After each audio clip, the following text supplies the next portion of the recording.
الحمد لله رب العالمين والصلاة والسلام على أشرف المرسلين وعلى آله وصحبه أجمعين. أما بعد أيها الإخوة الكرام، نلتقي وإياكم في هذه الليلة المباركة التي هي 26 من شهر شوال لعام 46 و400 وألف للهجرة، الموافقة ل23 من شهر أفريل لعام 25 و2000. كعادتنا في ليالي الخميس نفتح كتاب الإمام أبي عبد الله محمد بن إسماعيل البخاري رحمه الله تعالى، الذي أفرد الأدب فيه بالذكر فسماه بالأدب المفرد. وكنا قد توقفنا في لقائنا الأخير عند قراءتنا للحديث الخامس بعد 700، الواقع في الباب 93 بعد 200، والذي كان بعنوان صلاة الاستخارة.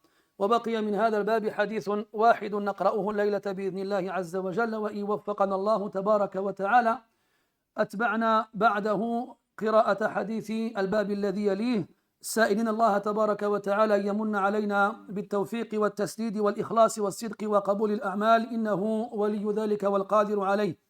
Mes très chers frères, nous nous retrouvons dans cette 26e nuit du mois de Shawwal de l'an 1446, c'est-à-dire le 23 avril 2025. Comme chaque mercredi soir, nous nous retrouvons avec l'imam al-Bukhari rahimahullah ta'ala et le livre qu'il a consacré et dédié à la mention des bienséances. Nous nous sommes arrêtés lors de notre dernière rencontre à la lecture du 705e hadith de ce livre qui se trouve dans le 293e chapitre, qui avait pour titre la prière de la consultation, même si d'autres narrations traitaient d'autres sujets. Il nous reste un dernier hadith à lire dans ce chapitre avant de passer au suivant, en demandant à Allah Azza wa Jalla de nous octroyer la réussite ainsi que la pureté de l'intention et la bénédiction dans nos actions et leur acceptation le jour de la résurrection.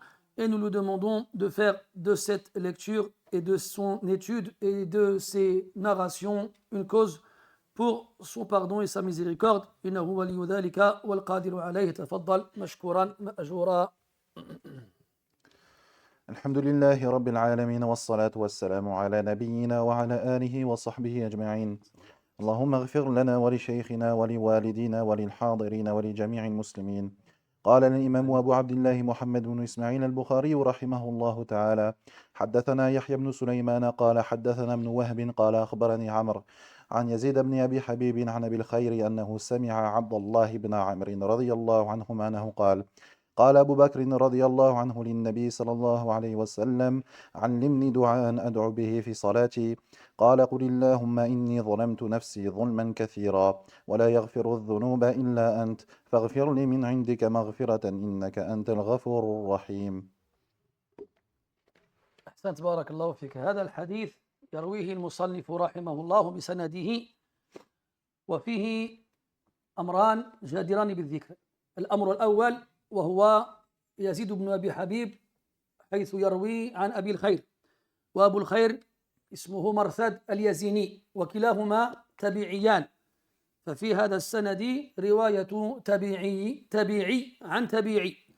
وبعده عن أبي الخير قال: سمع عبد الله بن عمرو بن العاص رضي الله عنهما.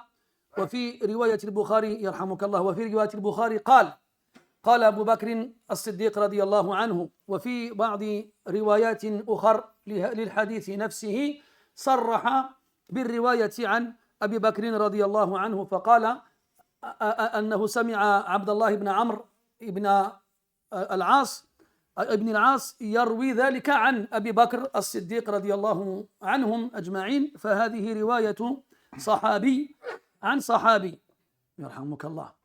ومثل هذا قد لا يلتفت إليه كثير من الناس، لكن العلماء يرون هذا بعين أخرى، حيث يقتبسون ويستفيدون من مثل ذلك فوائد كثيرة. Avant de commencer la lecture du hadith, l'auteur rahimahullah ta'ala rapporte ce hadith comme d'habitude de ses mashayikh, de son savant, qui le rapporte de son savant, etc., de Yahya ibn Sulaiman, de Ibn Wahb, de Amr ibn al-Harith, d'après Yazid ibn Abi Habib. Et Yazid ibn Abi Habib, il le rapporte de son cheikh qu'on appelle Abu al-Khayr. Abu al-Khayr, il s'agit de Marthad al-Yazini. Et cette chaîne de narration a comme particularité que Yazid ibn Abi Habib et Abul Khair sont tous les deux de la même, génération de rapporteurs. Ils sont tous les deux des tabi'i. Et ça, c'est une particularité dans la chaîne de narration. Puis on a ensuite Abul Khair qui rapporte de Abdullah ibn Amr ibn al-As, qui lui rapporte le hadith d'Abu Bakr as-Siddiq radiyallahu anhu. Même si dans la version de Bukhari ici, rahimahullah, on a qal. Il n'a pas dit an. Il n'y a pas de an-ana. Il n'a pas dit d'après Abu Bakr. Ce qui pourrait sous-entendre qu'il a entendu cette parole-là dans l'intermédiaire qui n'est pas cité. Mais ce n'est pas le cas. Dans d'autres versions du hadith, il est dit clairement que Abdullah ibn Amr radiyallahu anhu le rapporte d'Abu Bakr as-Siddiq radiyallahu anhu. Et on a donc dans cette chaîne de narration la narration d'un tabi'i d'après un tabi'i et la narration d'un compagnon d'après un compagnon. Ça peut ne pas évoquer grand-chose à la plupart d'entre vous, mais chez les savants du hadith, ce sont des détails importants qui montrent l'attention qu'ils portent aux chaînes de narration. قال أبو بكر رضي الله عنه للنبي صلى الله عليه وسلم. أبو بكر عبد الله بن أبي قحافة واختلف في اسمه على أقوال عدة أشهرها ثلاثة قيل أن اسمه أبو بكر عبد الله وقيل عثمان وقيل عتيق ولكل قول من هذه الأقوال ما يستند أو يعتمد عليه من حيث الدليل لكن بينها تفاوت من حيث الصحة. أبو بكر يقول للنبي صلى الله عليه وسلم علمني دعاء أدعو به في صلاتي وفي رواية قال في بيتي. وهذا يجمع أمرين أن أبا بكر رضي الله عنه وهو صديق هذه الأمة بل الصديق الأكبر رضي الله عنه وأرضاه وخير هذه الأمة بعد نبيها عليه أفضل الصلاة وأزكى التسليم. أبو بكر رضي الله عنه الذي أثنى ربه عز وجل في آيات كثيرة من الذكر الحكيم والذي أثنى عليه سيد الأنبياء والمرسلين في أحاديث كثيرة أشهر من أن تذكر وأكثر من أن تحصى قد يظن الظن وقد جاءته البشرى من أنه من أهل الجنة أنه لا يحتاج إلى الازدياد من العمل ولا أنه يحتاج إلى الازدياد من العلم. وفي هذا الحديث يجمع بين طلب العلم وطلب العمل حيث طلب من النبي صلى الله عليه وسلم أن يعلمه وهذا فيه طلب المتعلم من معلمه الازدياد من العلم عملا بقول الله تبارك وتعالى وقل رب زدني علما. فهذا العلم كلما كثر في المرء رأى من نفسه نقصا وتقصيرا وجهلا فكلما ازداد المرء جهلا تبين مدى جهله كلما ازداد المرء علما تبين مدى جهله. تفضل. وعلى النقيض من ذلك كلما نقص علم المرء خيل إليه أنه من أعلم الناس. وقد ورد عن الإمام الشافعي رحمه الله تعالى كلام في هذا المعنى أن العلم أربعة أرباع. تفضل أخي.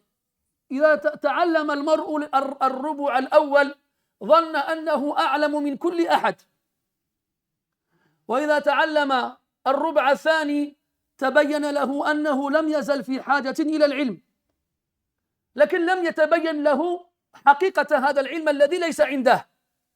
فإذا تعلم الربع الثالث فهم وظن أن العلم الذي ليس عنده أكثر من العلم الذي عنده وإذا تعلم الربع الرابع تبين له أنه أجهل واحد. وهذا الكلام نرويه بالمعنى لا نرويه باللفظ. وعلى كل حال أصحاب النبي صلى الله عليه وسلم ليسوا ممن يظنون عن أنفسهم أنهم أعلم الناس مع ما لهم من العلم ولذلك لم يزالوا يطلبون من النبي صلى الله عليه وسلم أن يعلمهم ما يقربهم إلى الله تبارك وتعالى. يقول علمني دعاء. والمتوقع من مثل أبي بكر رضي الله عنه أنه بلغ في العبادة الذروة العظمى والعليا لكنه ينظر إلى عبادة ربه بعين الازدياد وبعين الارتفاع لعلمه أن المرء كلما اجتهد في عبادة ربه فهذا لا يقوم بشيء فيما يستحقه الرب تبارك وتعالى. فقد ورد عن ابن عباس رضي الله عنهما أن المرء لو ظل ساجدا من حين خروجه من بطن أمه إلى أن يتوفاه الله لم يكن قد أدى حق ربه عز وجل عليه. Dans ce hadith-là, nous avons Abu Bakr as-Siddiq radiallahu anhu. Abu Bakr, que tout le monde connaît, le véridique par excellence, le plus grand véridique de notre communauté, le meilleur. Cette communauté après le prophète alayhi salatu wassalam. Abu Bakr, dont les savants ont divergé au sujet de son prénom selon certains avis sur certaines paroles, dont les plus célèbres et les plus connus sont au nombre de 3. Il y en a qui s'appellent Abdullah, d'autres disent qu'il s'appelle Uthman, et enfin d'autres disent qu'il s'appelle Atiq. Et chacun de ces avis repose sur des textes sur lesquels on peut trouver des divergences en termes de degré d'authenticité. Quoi qu'il en soit, ce qui est le plus connu, c'est qu'il s'appelle Abdullah, ibn Abi Quhafa. Et Abu Bakr, radiyallahu anhu, est celui de cette communauté qui a reçu de la part d'Allah tabaraka wa ta'ala dans le Coran le plus d'éloges. Car de nombreux versets font référence à lui et enseignent à la communauté à quel point il a un degré élevé auprès d'Allah azza wa jalla. Et le prophète alayhi salatu wassalam aussi n'a pas tari d'éloges à son sujet et n'a cessé de faire ses éloges devant le reste de sa communauté pour que les gens sachent à quel point cet homme-là a atteint un degré élevé auprès d'Allah subhanahu wa ta'ala. Et parmi les meilleurs éloges qu'il ait pu recevoir, cette annonce, cette merveilleuse nouvelle qui lui a été donnée plus d'une fois dans des assises différentes et des situations différentes, comme quoi il fait partie des gens du paradis. Et là, on pourrait se dire qu'Abu Bakr, radiallahu anhu, qui est conscient de ce degré qu'il a auprès d'Allah azza wa jal, et du fait qu'il fasse partie des gens du paradis, etc., pourrait se dire, celui qui se dirait ça, il ne connaît pas Abu Bakr et il ne connaît pas les Sahaba. Mais il pourrait se dire qu'il n'a pas besoin de chercher à faire plus, vu qu'il a atteint un degré aussi élevé. Mais c'est mal les connaître. Ces hommes et ces femmes, lorsqu'ils recevaient de la part du prophète alayhi salatu wassalam, des éloges et des compliments, ça ne faisait que les pousser, les encourager et les inciter à fournir encore plus d'efforts dans l'adoration d'Allah subhanahu wa ta'ala pour mériter et être à la hauteur de ces éloges et de ces compliments. Donc Abu Bakr radiallahu anhu demande au prophète alayhi salatu wassalam de lui enseigner un dua. Un dua, une formule avec laquelle il va implorer Allah subhanahu wa ta'ala. Et donc ici, Abu Bakr radiallahu anhu demande au prophète alayhi salatu wassalam 2 choses.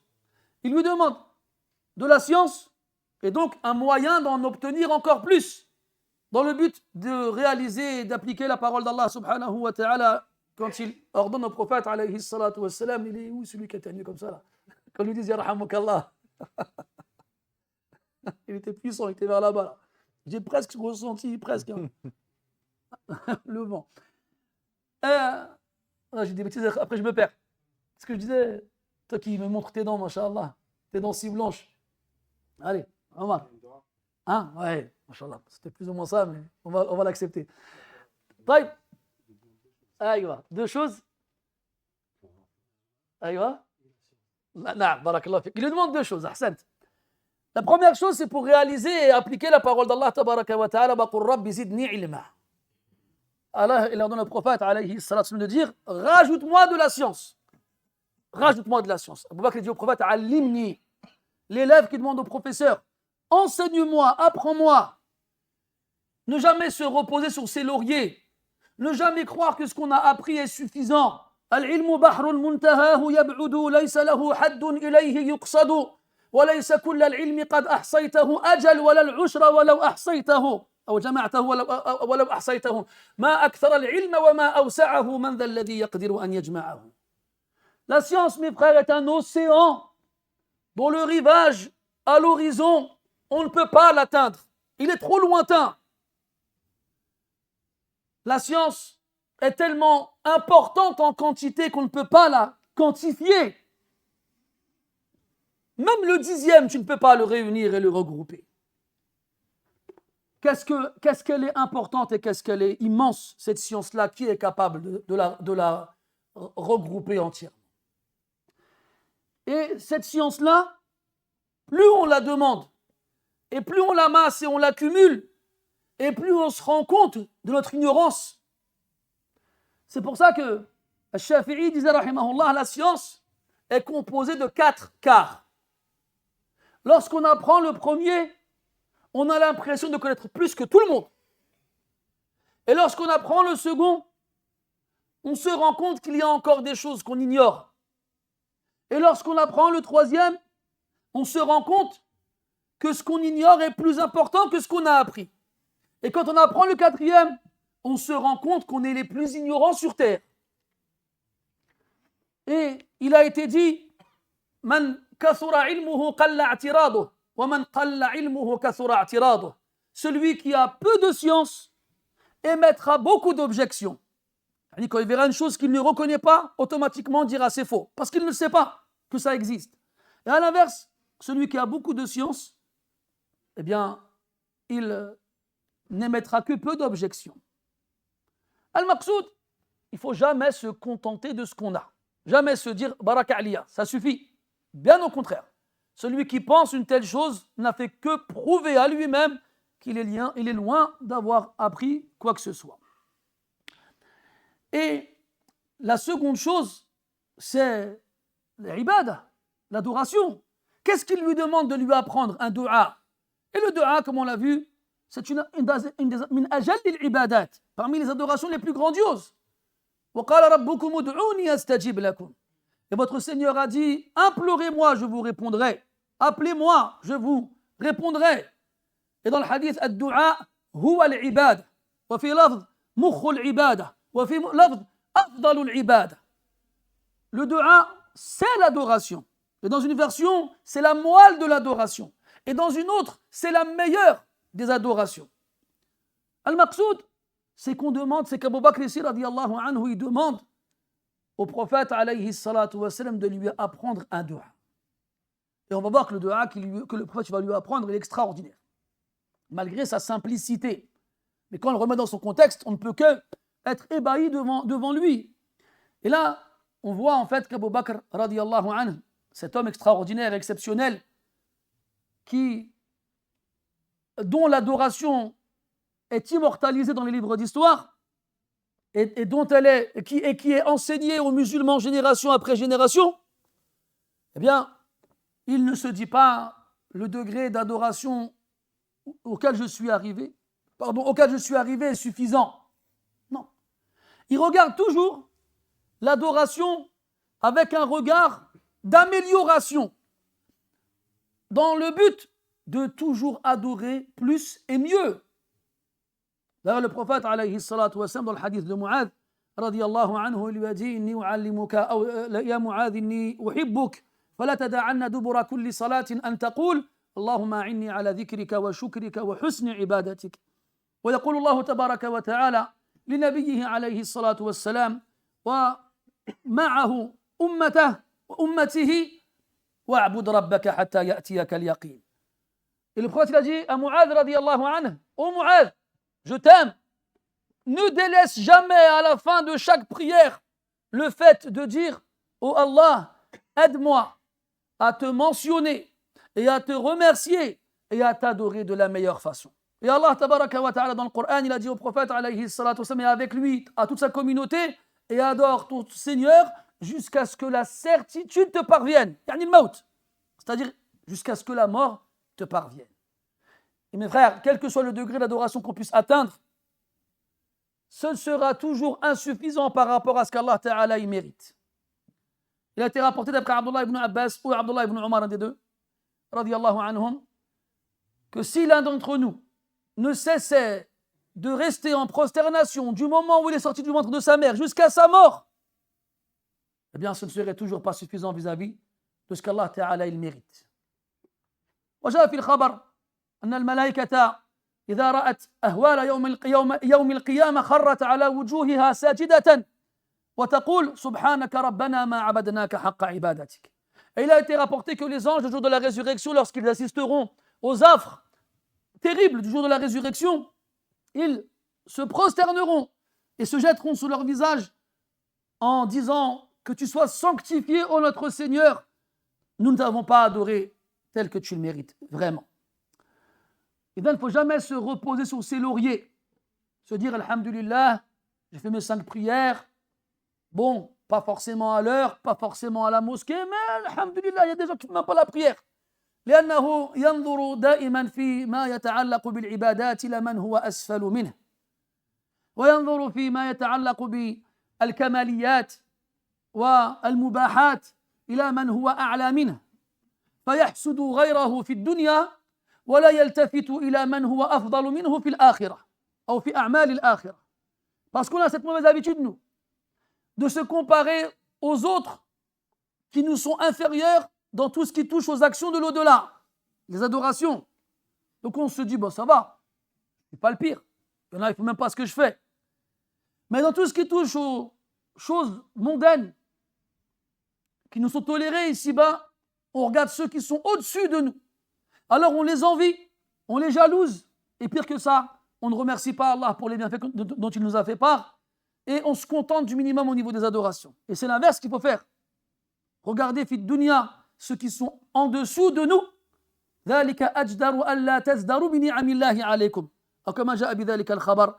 Afin de ne pas négliger, ou plutôt mépriser les bienfaits d'Allah sur vous. Et dans l'akhirah, les actions de l'au-delà, regardez ceux qui sont au-dessus de nous, ceux qui sont meilleurs que nous, ceux qui prient plus que nous, ceux qui jeûnent plus que nous, ceux qui lisent plus le Coran que nous, ceux qui vont plus à la mosquée que nous, etc. etc. Et Abu Bakr radiyallahu anhu aussi nous donne cette leçon que tu peux atteindre le plus haut des degrés, jamais tu vas te contenter de ce degré que tu as pu atteindre et jamais tu vas te dire que ce que tu as fait est suffisant. Toujours demander plus et plus.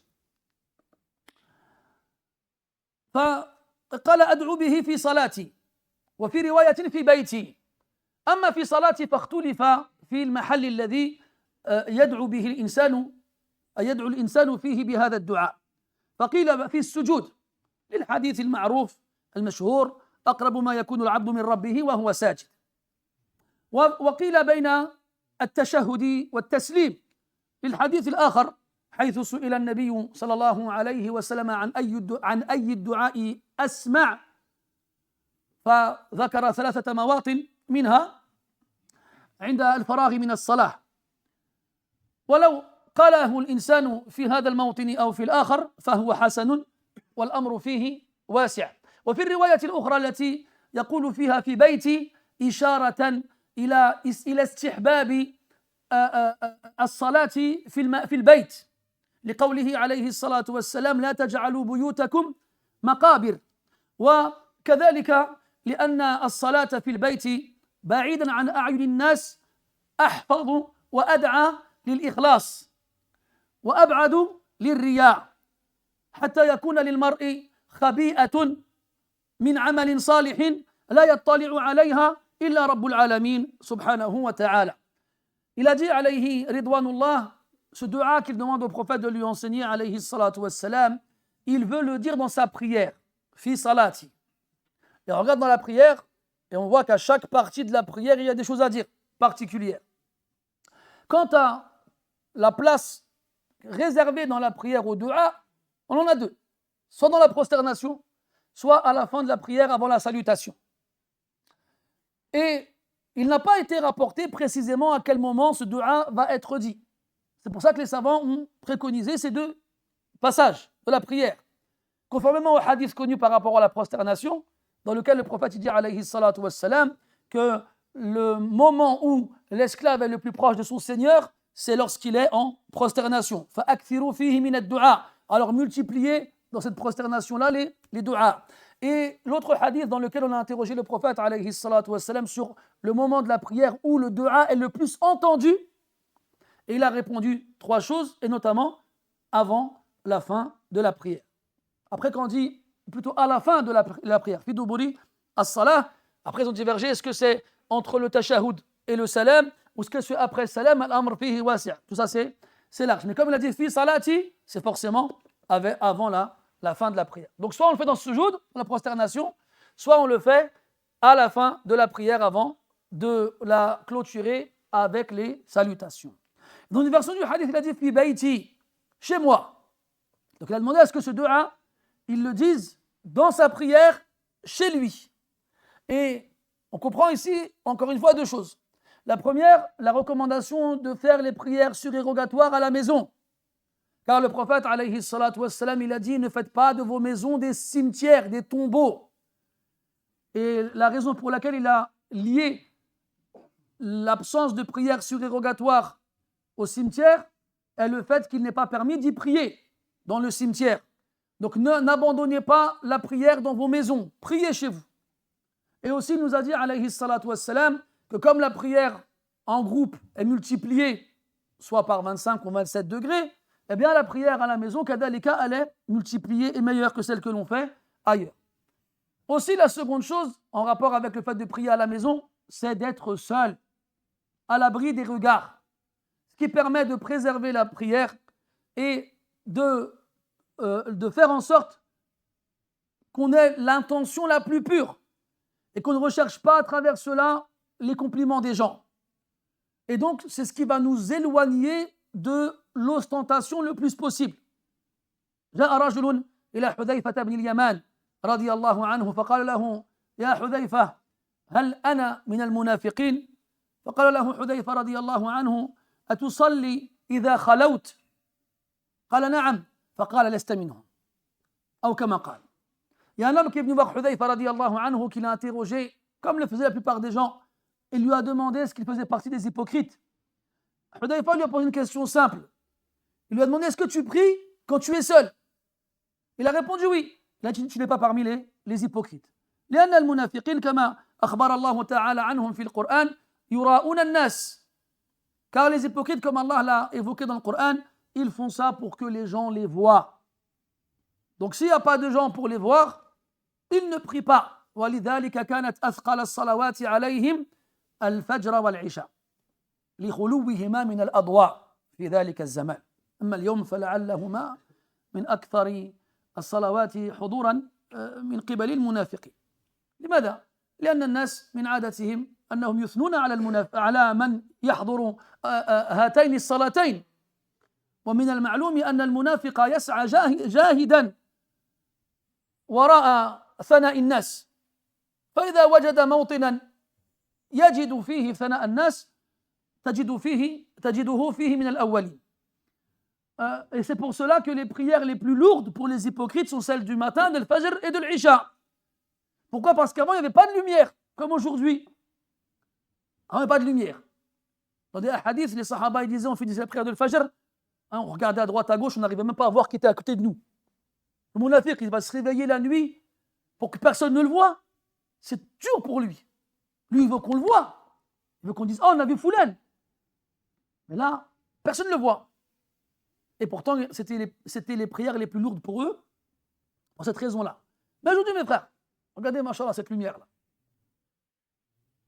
On voit tout le monde. En plus, chez nous, aujourd'hui, ceux qui viennent à la prière al-Fajr, c'est les salihin les plus grands. Genre, tu dis, ce matin, à la mosquée, l'imam, il a fait ça. Il est parti à la mosquée ce matin. Masha'Allah, anta min awliya illah. Il veut te toucher. Parce que pour eux, c'est quelque chose d'extraordinaire. وَلَقَدْ رَأَيْتُنَا وَمَا يَتَخَلَّفُ عَنْهَا إِلَّا مُنَافِقٌ مَعْلُومٌ النِّفَاقِ. C'est pas moi qui dis ça. C'est Abdullah ibn Mas'ud radiyallahu anhu. Abdullah ibn Mas'ud radiyallahu anhu, il a dit, je nous ai vus, les sahaba, et ne s'absentait à la prière en groupe qu'un hypocrite dont l'hypocrisie était connue. Ya shattana shattana bayna al-fariqayn. Quelle énorme différence entre ces deux groupes. Comme il disait, c'est le Hassan al-Basri rahmatullah alayhi, Allah alam, il disait que les sahaba radiyallahu anhum jama'u bayna ghayati al-amal wa ghayati al-khawf. ونحن جمعنا بين غاية التقصير وغاية الأمل. Il disait que les sahaba radiyallahu anhum, ils ont réussi à réunir deux choses extraordinaires. Le maximum d'action et le maximum de peur. Nous, on a réussi à réunir le maximum de négligence et le maximum d'assurance. En gros, on est sûr de, c'est bon, le Jannah, il est pour moi. Là, quand tu viendras au paradis, tu monteras au 99e étage. À gauche, tu me trouveras en train de faire un barbecue. Viens, tu auras une merguez pour moi. C'est ça qu'on se dit, nous, les uns les autres. On se voit déjà là-bas en train de se prélasser sous les ombres des palmiers. ولكن mes frères, يقول النبي صلى الله عليه وسلم من خاف أدلج ومن أدلج بلغ المنزل ألا إن سلعة الله غالية ألا إن سلعة الله الجنة يا سلعة الرحمن سوقك كاسد فلقد عرضت بأيسر الأثمان يا سلعة الرحمن يا سلعة الرحمن ليس ينالها في الألف إلا واحد لاثنان يا سلعة الرحمن سعرك غال نسيت اللفظ إلا على الكسلان إلا على الكسلان مشات لي دابا ترجع جي إن شاء الله. Il dit عليه الصلاة والسلام celui qui a peur, là il parle des voyageurs avant, celui qui a peur il voyage de nuit et celui qui voyage de nuit il arrive à destination. En gros ça veut dire fais les causes. Si tu veux obtenir quelque chose, ne te contente pas d'attendre que ça tombe du ciel sans rien faire, fais les causes. Comme avant tu voulais voyager, tu voulais arriver quelque part, eh ben, tu partais la nuit parce que le jour il y avait les brigands de route et il y avait les bêtes sauvages. La nuit tout le monde dort et il n'y a personne, on ne te voit pas. Donc fais les causes si tu veux arriver à destination quand tu fais un voyage. Après, c'est un parallèle pour nous, l'adoration et la récompense. Après, il dit, la marchandise d'Allah, elle est onéreuse, coûte cher. La marchandise d'Allah, c'est le paradis. Ibn al-Qayyim, il disait, rahimahullah, ô toi, marchandise du tout miséricordieux, ton prix est très élevé pour les paresseux. Ton prix est très élevé pour les paresseux. Celui qui est paresseux, comment il va réussir à payer le prix de cette marchandise extraordinaire? المهم إذن في صلاتي وفي رواية في بيتي فقال النبي صلى الله عليه وسلم تفضل افتح عينيك حتى لا تقع على أحد الإخوة. Il m'a regardé comme ça avec des petits yeux, on dirait mesquine. Il n'a pas dormi pendant 6 jours, on dirait.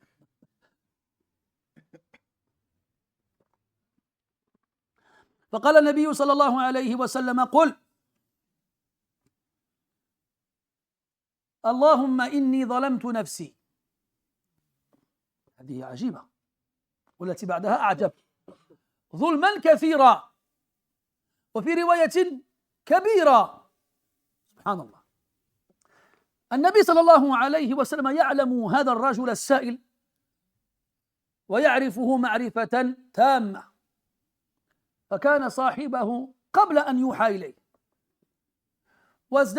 وازداد له حبا بعد أن أوحي إليه ويعلم أن هذا الرجل من أبعد الناس عن الوقوع في الظلم ومع هذا يعلمه هذا الدعاء.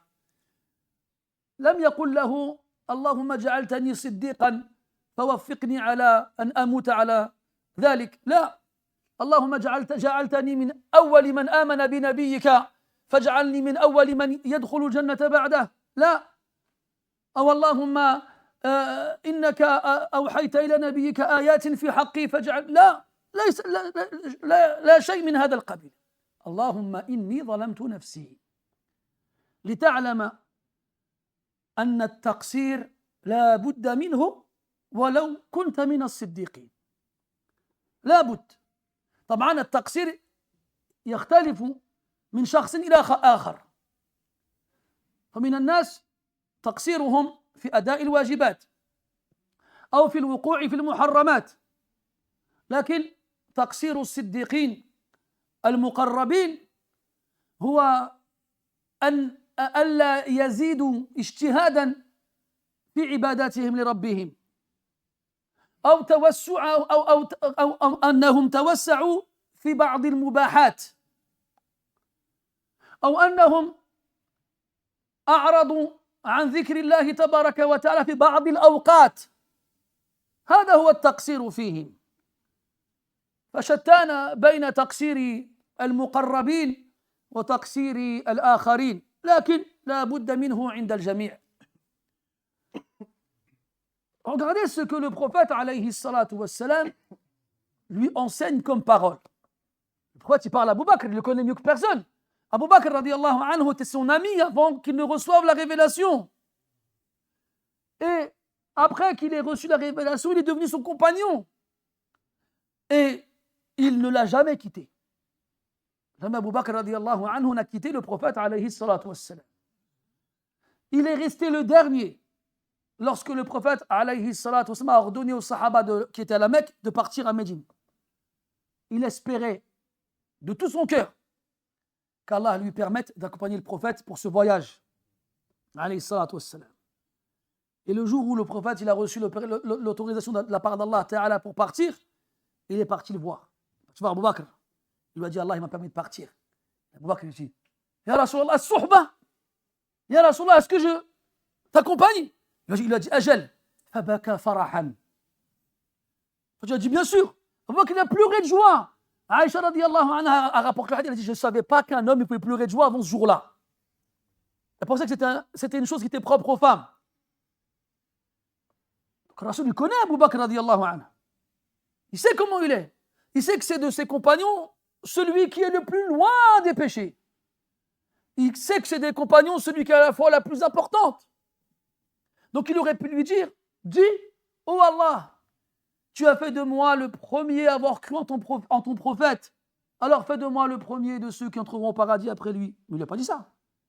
Il aurait pu lui dire, Ya Allah, tu as fait mes éloges dans le Coran, dans de nombreux versets. Et selon les paroles de ton prophète et messager, alors permets-moi d'être à la hauteur de cela. Il ne lui a pas dit ça. Qu'est-ce qu'il lui a dit? Allahumma inni zalamtu nafsi. Oh Allah, je me suis fait du tort à moi-même. J'ai été injuste envers moi-même. C'est étonnant. Ben attends la fin, ou le reste. Zulman kathira. D'une injustice en grande quantité. Et dans une version du hadith, kabira. Grande, immense, d'une immense injustice. Subhanallah. C'est pour que tu apprennes une chose, mon frère. C'est que tu peux atteindre le plus haut degré de foi. Tu restes un fils d'Adam. Et le fils d'Adam, il se trompe, il tombe dans l'erreur et il pêche. Le prophète dit sallallahu alayhi wa sallam, kullu bani adama khata wa khayrul khata'in at-tawwabun. Tous les fils d'Adam sont des fauteurs. Et les meilleurs d'entre eux sont ceux qui se repentent. Maintenant, il est important de savoir que les vertueux, les pieux, les rapprochés d'Allah et les vertueux, et les véridiques, pardon, même s'ils n'échappent pas à la règle, et ont eux aussi leur négligence, eh bien, il n'y a aucun doute sur le fait qu'entre leur négligence et celle des autres, il y a une énorme différence. Quand chez certains, la négligence consiste à ne pas s'acquitter de ses obligations ou à tomber dans des interdictions, eh bien, chez les véridiques, la négligence, c'est ne pas faire plus d'efforts dans les adorations ou faire preuve d'insouciance dans quelques instants très brefs et très courts ou de se complaire un peu trop dans ce qui est toléré et permis. On ne parle pas de péché. Ibn Qayyim, rahimahullah, il a une longue parole à ce sujet-là dans Ad-Da' wa Ad-Dawa quand il parle des péchés des salihin. Les salihin, ce n'est pas des gens qui vont faire des péchés avec leur corps. Mais généralement, c'est des gens qui vont faire des péchés avec leur cœur et leur langue. Mais la langue, c'est tabi', ça suit. Parce que le diable, il arrive à pénétrer le cœur du véridique, du vertueux, du salih, min bab al-ujb. Il rentre par la porte de la fatuité. Allah iftah lak abwab al-ijtihad fil ibad, Allah il t'ouvre les portes des efforts dans l'adoration. Et à ce moment-là, le diable il te fait croire que tu es meilleur que les autres. Alors tu les regardes d'en haut. Tatakabbar alayhim. Et tu fais preuve d'orgueil par rapport à eux. Wa tutliq lisanaka fihim. Et tu lâches ta langue sur eux, comme un chien enragé qui ne rêve que de dévorer leur chair. Oh, elle est belle celle-là. Écris là, Adib. On va lui dormir. Parce qu'il a les yeux gros ouverts. Pourquoi? Parce qu'on croit qu'on atteint ce degré-là, pas tout le monde, heureusement, alhamdoulilah, mais que les autres, en fait, ils n'ont pas de valeur, ils valent rien. C'est des mouches. Et que parler sur les mouches, c'est pas grave. C'est pour ça qu'Ibn al-Qayyim dit, chez les salihin, ce qui est le plus dangereux, c'est la langue. Chez les salihin. Aujourd'hui, hadith ou la haraj, fais-nous donc salihin, fais-nous. Juste parce qu'il a mis un qamis, il a laissé pousser sa barbe, il croit qu'il est meilleur que les autres. Ya layt, il y aurait du salah chez lui, ya layt. Si seulement il y avait du salah chez lui, avec ça. Mais juste comme ça, lui, c'est comme ça son mi'yar, son critère. Il va regarder les nombres de poils qu'il y a sur les joues des gens. Il a même développé une technique avec ses yeux et ses pupilles pour les mesurer millimètre par millimètre. Et il n'avait pas la barbe plus longue que celui-là hier. Moi, je suis là, wallah. Et quand il rentre à la mosquée comme ça, il bombe le torse, il a le bout du nez vers le ciel. Et pour lui, vous n'êtes que de misérables vermisseaux. Et cette attitude ne nous fait que penser à un verset du Coran où Allah Ta'ala dit وَلَا تُصَعِّرْ خَدَّكَ لِلنَّاسِ وَلَا تَمْشِ فِي الْأَرْضِ مَرَحًا. L'autre verset où Allah Tabaraka wa Ta'ala dit إِنَّكَ لَن تَخْرِقَ الْأَرْضَ وَلَن تَبْلُغَ الْجِبَالَ طُولًا. Quand Allah Ta'ala nous dit وَلَا تُصَعِّرْ خَدَّكَ لِلنَّاسِ, ne montre pas tes joues aux gens en mettant le nez vers le ciel comme s'ils ne méritaient pas que tu poses tes yeux sur eux. وَلَا تَمْشِ فِي الْأَرْضِ مَرَحًا. Et ne marche pas sur terre plein de glorioles, de vantardises en te croyant meilleur que les autres. إِنَّكَ لَن تَخْرِقَ الْأَرْضَ. Tu ne fondras pas la terre de tes pieds. وَلَن تَبْلُغَ الْجِبَالَ طُولًا. Et tu n'atteindras pas la cime des montagnes. إِنَّكَ خَرَجْتَ مِنْ مَخْرَجِ الْبَوْلِ مَرَّتَيْنِ. Tu es sorti 2 fois par la sortie de l'urine. Tu te prends pour quoi? Al-Muhim, comme je disais mes chers frères, Allah, le prophète dit alayhi salatu wa sallam Abu Bakr de dire dans ses du'as, dans sa prière, quand il est tout seul chez lui, Allahumma inni zalamtu nafsi. On a dit Abu Bakr radiyallahu anhu, il demande au prophète alayhi salatu wa sallam un moyen d'améliorer son adoration et de parfaire sa relation avec Allah Azza wa Jal. Et le prophète lui donne ce moyen-là. C'est de toujours te sentir minuscule par rapport à ce que tu as pu faire comme adoration et minuscule par rapport à ce que tu aurais pu faire comme péché. C'est ça le secret. هذا هو السر الذي يريد النبي صلى الله عليه وسلم أن يعلمه ذلك الرجل الذي لو كان متخذا خليلا من أمتي لكان ذلك الرجل. Voici le secret que le prophète a voulu enseigner à cet homme, que s'il avait pris un ami intime dans sa communauté, ça aurait été lui. Que quel que soit le degré que tu atteins, le nombre d'adorations que tu puisses faire, eh bien sache que devant la grandeur d'Allah et ce qu'il mérite, c'est rien.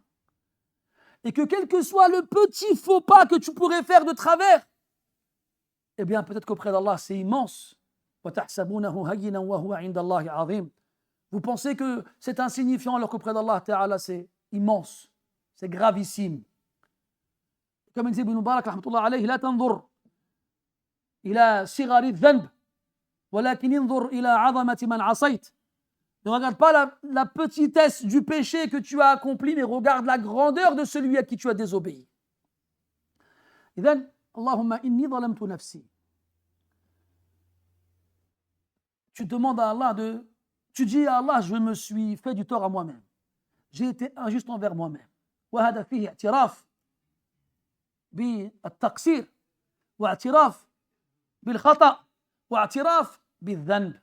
وهذا من صفات المتقين الذين يعترفون بمساوئ أعمالهم وهم أحياء يرزقون لا ينتظرون حتى يتوفاهم الله تبارك وتعالى فإذا أوقفوا بين يديه يوم القيامة إذا هم يعترفون ولا حين اعتراف ولا حين اعتراف فاعترفوا بذنوبهم فسحقا لأصحاب السعير. أما المؤمنون الأبرار فهم يعترفون بها في هذه الدار كما قال الله تبارك وتعالى وآخرون اعترفوا بذنوبهم خلطوا عملا صالحا وآخر سيئا عسى الله أن يتوب عليهم إن الله غفور رحيم. إني ظلمت نفسي, je me suis fait du tort à moi-même. J'ai été injuste envers moi-même. tu ne peux pas être injuste envers Allah ou faire du tort à Allah. لن تبلغ أن تضر ربك أو أن تنفعه. Tu ne pourras jamais atteindre le stade de nuire à Allah ou de lui apporter un quelconque profit. يا عبادي إنكم لن تبلغوا ضري فتضروني ولن تبلغوا نفعي فتنفعوني. Vous ne pouvez pas me nuire, ni m'apporter le moindre profit. C'est envers nous-mêmes qu'on se fait du tort. وما ظلمهم الله ولكن كانوا أنفسهم يظلمون. Allah n'a pas été injuste envers eux, c'était envers eux-mêmes qu'ils étaient injustes. فهذه لابد منها. Et celle-là, obligatoirement, on va y avoir droit. Même les meilleurs parmi nous, ils vont se faire du tort à eux-mêmes. Pourquoi? لأنهم يعرضون أنفسهم إما للعقوبة وإما للنقص من حظهم في الدنيا والآخرة. والمقصود بالحظ في الدنيا الرزق وفي الآخرة بالأجر. Pourquoi est-ce qu'on se fait du tort à soi-même? Parce qu'on s'expose à des risques ici-bas et dans l'au-delà. On expose nos personnes ici-bas à une diminution de la part qui nous revient, c'est-à-dire de la subsistance. Et dans l'au-delà, de la récompense.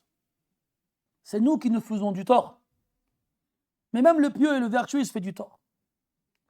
يقول الله تبارك وتعالى في صفات المتقين التي جاءت في سورة آل عمران وسارعوا إلى مغفرة من ربكم وجنة عرضها السماوات والأرض أعدت للمتقين الذين ينفقون في السراء والضراء والكاظمين الغيظ والعافين عن الناس والله يحب المحسنين والذين إذا فعلوا فاحشة أو ظلموا أنفسهم فهم كغيرهم من الناس يظلمون أنفسهم لكن الفرق فيما يفعلونه بعد ذلك.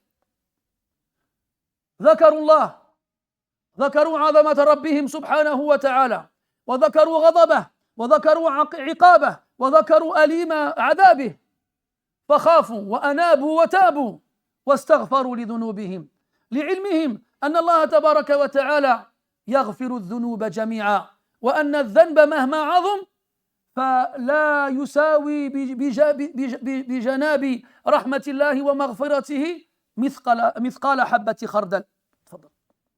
ومن يغفر الذنوب إلا الله فبالإضافة إلى أنه يغفر الذنوب جميعا فإنه يغفر الذنوب دائما لا يصل العبد إلى حد يقول الله تبارك وتعالى فيه لقد أكثرت. لا والله، كما جاء في الخبر أن الله تبارك وتعالى قال لإبليس لما لعنه وطرده فقال إبليس وعزتك وجلالك لأغوينهم ما دامت أرواحهم في أجسادهم فقال الله تبارك وتعالى على إثر ذلك وعزتي وجلالي لأغفرن لهم ما داموا يستغفرونني. Regardez dans le Coran, quand Allah tabaraka wa ta'ala il décrit les vertueux, les pieux, les muttaqin. Dans de nombreux passages du Coran, on a leur description.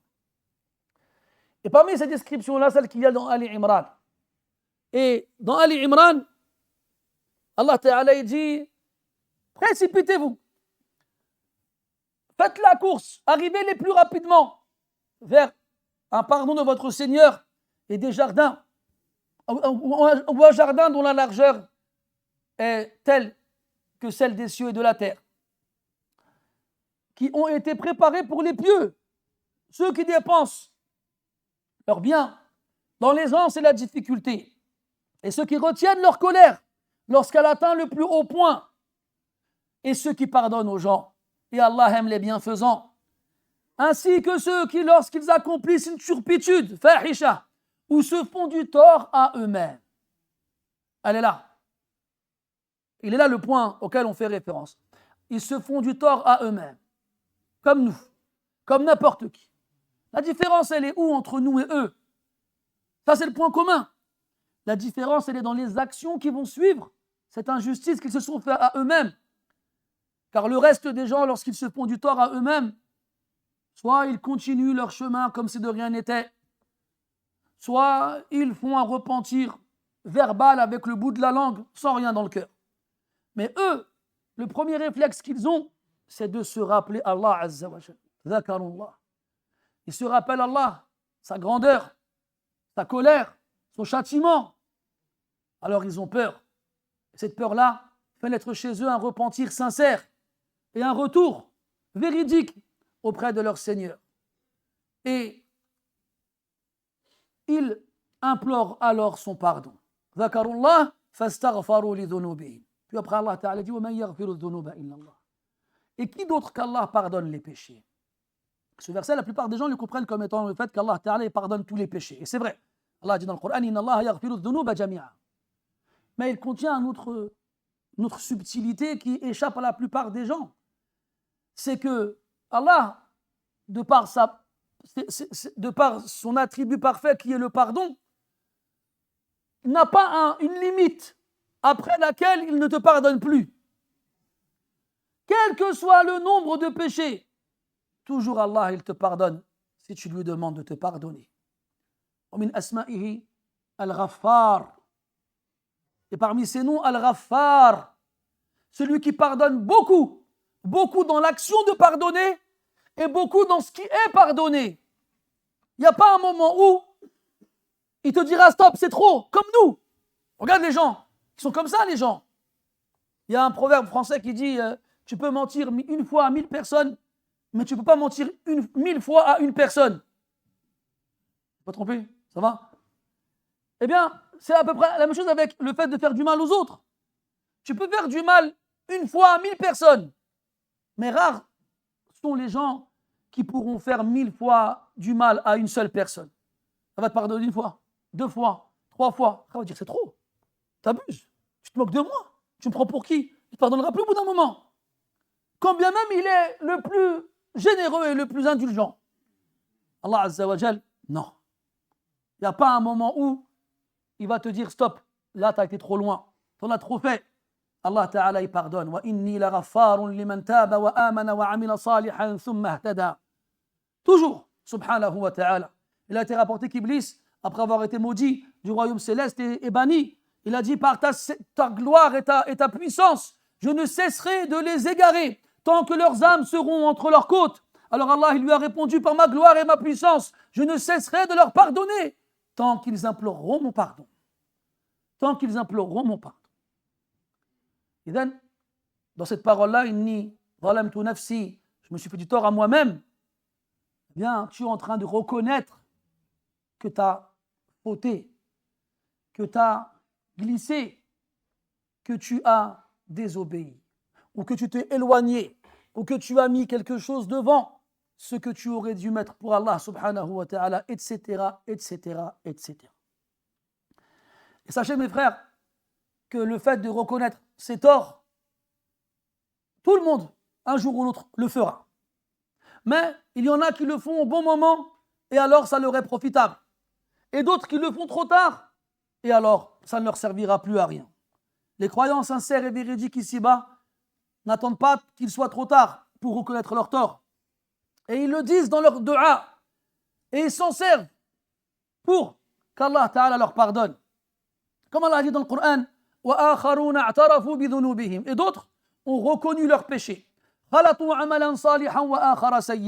Ils ont mélangé des bonnes actions et d'autres mauvaises. Ibn Abbas, asa min Allahi wajibah.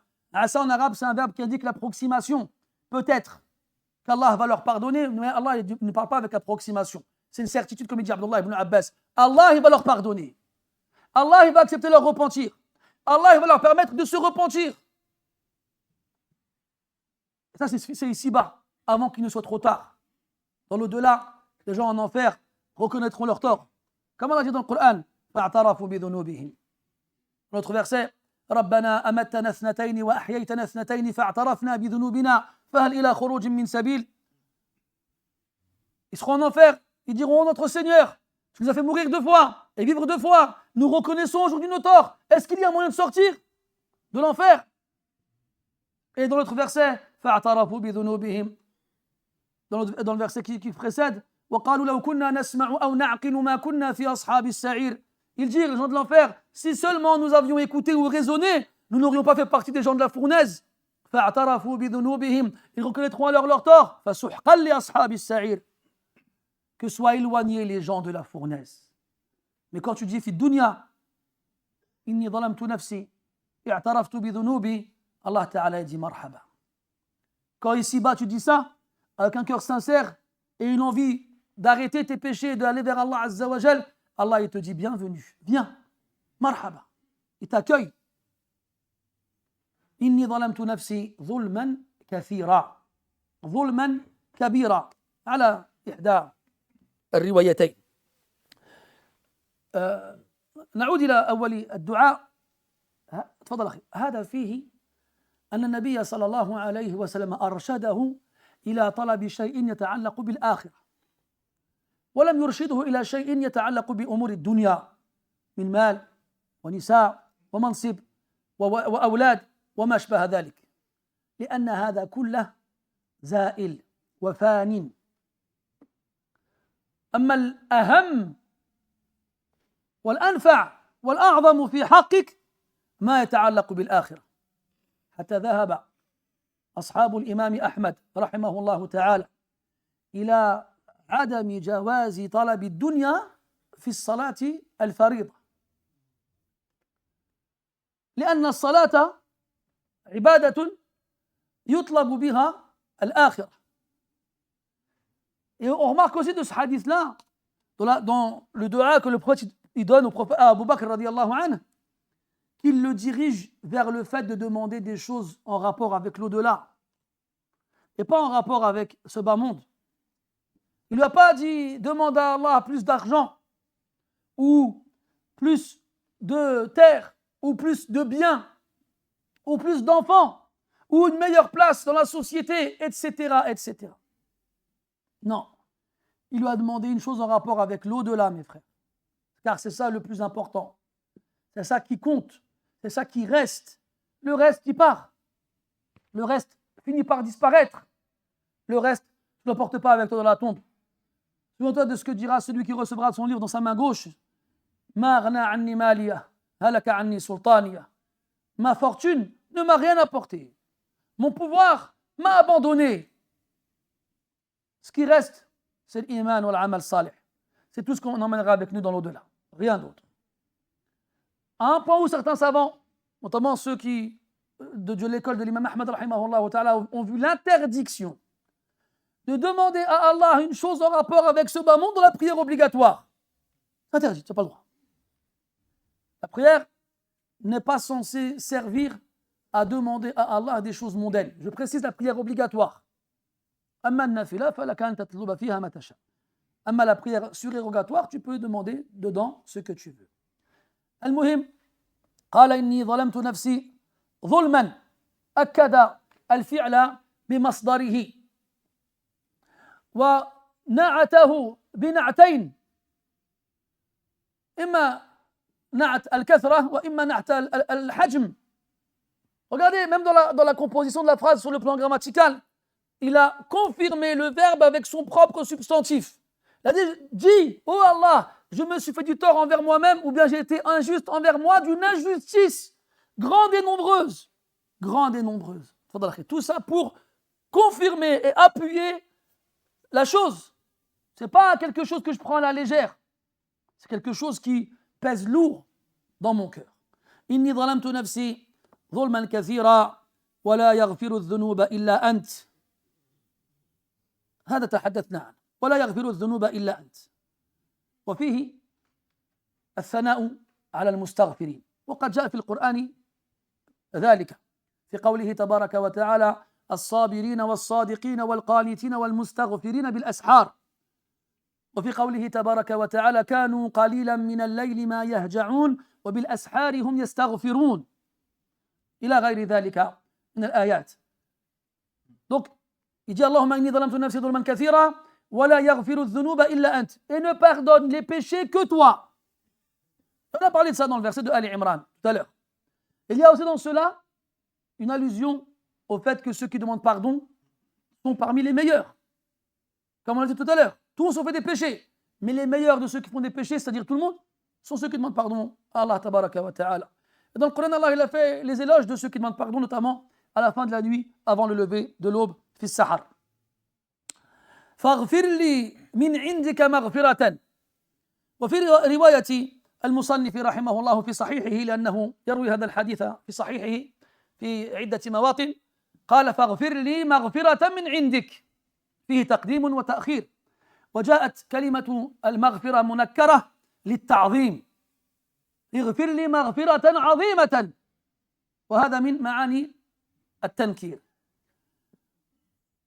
من عندك يعني لا تكون هذه المغفرة من غيرك. Alors pardonne-moi. Ici, de ta part, un pardon. Dans la version de Bukhari dans son Sahih, car il le rapporte aussi dans son recueil authentique, il dit pardonne-moi, un pardon de ta part. Et ici, le pardon, il est dit de façon indéfinie, sans l'article défini. Et les savants ont dit que le but était de mettre en évidence la grandeur de ce pardon-là. Car des fois, le terme est tellement grandiose que de par cette grandiosité, il n'a plus besoin d'être défini. Et dans ce sens-là, certains versets du Coran, Wallah, ils parlent du Coran ainsi, en disant Kitab, Alif Lam Ra, Kitabun anzalnahu ilayk, Kitabun anzalnahu mubarakun ila akhiri, ila ghayri dhalika min al-ayat. Donc c'est pour montrer la grandeur du pardon qu'il lui demande.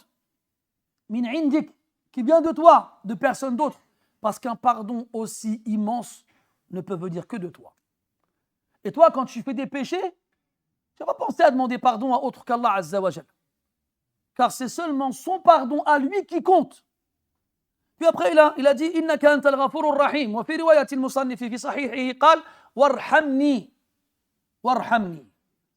Irhamni إشارة إلى إيصال الخيرات واغفر لي إشارة إلى ستر الذنوب والمعاصي وبهذين الأمرين يصل المرء إلى الفوز العظيم وجمع الله تبارك وتعالى بينهما في قوله عز وجل كل نفس ذائقة الموت وإنما توفون أجوركم يوم القيامة فمن زحزح عن النار هذه في المغفرة فلن يزحزح المرء عن النار إلا بمغفرة الغفور الغفار وأدخل الجنة هذه برحمة الله تبارك وتعالى فقد فاز والفوز عند العرب الحصول على المطلوب والمرغوب والنجاة من المخوف والمرهوب فقد فاز إنك أنت الغفور الرحيم وفيه التناسب بين الأسماء التي يتوسل بها في الدعاء